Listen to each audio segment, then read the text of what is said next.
thank you for relating that circumstance of racial profiling that was un-American.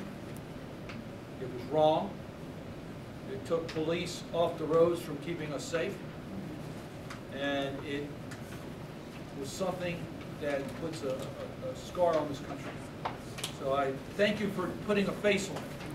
Because unless we put a face on an issue, it's difficult for us to see the urgency. I want to acknowledge Michelle Brown, who's here representing Senator Mikulski. I thank her for being here. Senator Mikulski, of course, is my partner in the United States Senate on these issues. I want to acknowledge Vernon Sims, representing Congressman Cummings. We have a congressional team that works together on many issues, including this issue of eliminating racial profiling in our community. I see Russell Kelly, Dolores Kelly's spouse, who's here. Dolores Kelly, as state senator, is I know she's very busy in Annapolis these days, but appreciate Dolores' work. And you're going to hear from some of my colleagues that are up here.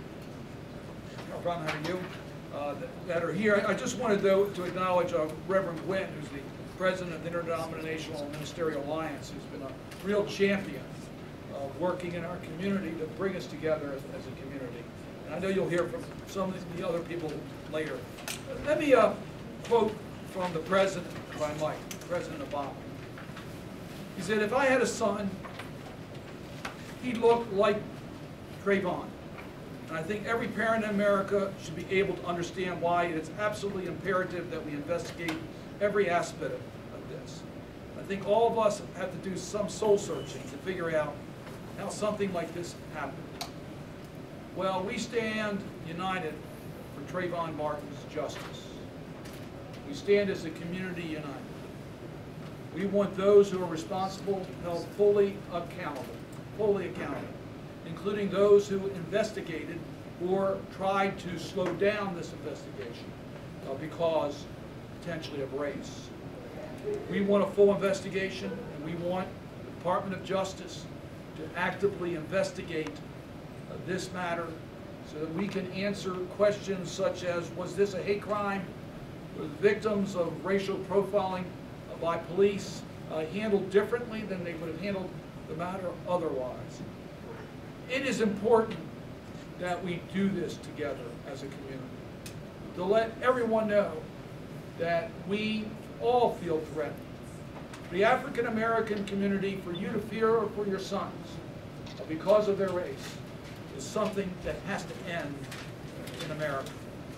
That's why in 2011, last year, October of last year, I introduced the End to Racial Profiling Act, Senate Bill 1670. I introduced that bill to say once and for all, racial profiling will not be permitted in the United States of America. Right.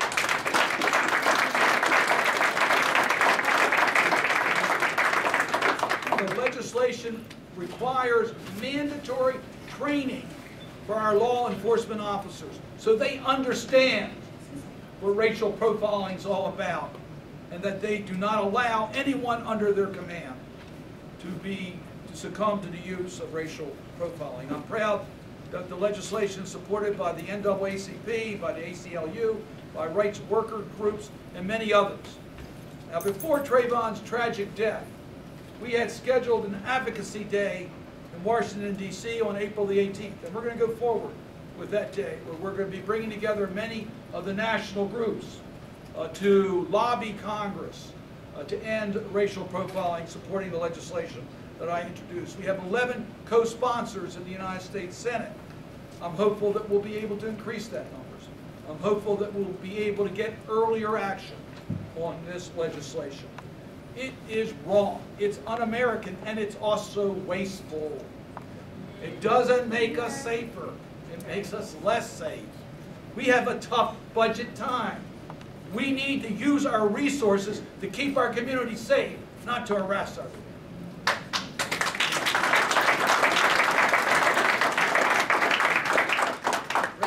Racial profiling has no place in modern law enforcement. It has no place in America. It does not make us safer. Since 9/11, the NAACP has documented that racial profiling has increased in America. Increased. We're moving in the wrong direction. We need to end this. Senator Kennedy said that civil rights is the great unfinished business of America. And he's right. We all have an obligation to continue to make progress on civil rights. As individuals, each of us can make a difference. As a community, we can bring about the change that is needed. So today I'm calling on first the justice be held for Trayvon Martin, those responsible be held fully accountable, and that we once and for all end racial profiling.